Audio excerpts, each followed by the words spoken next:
Hello అండి, సింపుల్గా ఉండే ఈ back neck design cutting and stitching ఈ షార్ట్ వీడియోలో చూసేద్దామా.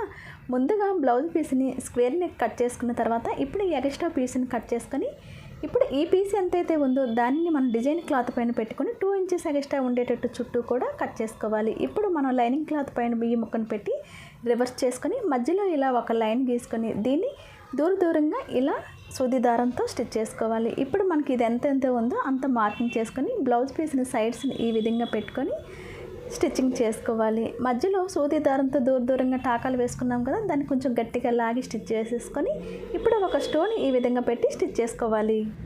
మీరు కావాలంటే వైట్ స్టోన్స్ కూడా స్టిచ్ చేసుకోవచ్చు, లేదంటే అలా ప్లెయిన్గా కూడా ఉంచేసుకున్నా కూడా బాగానే ఉంటుందండి.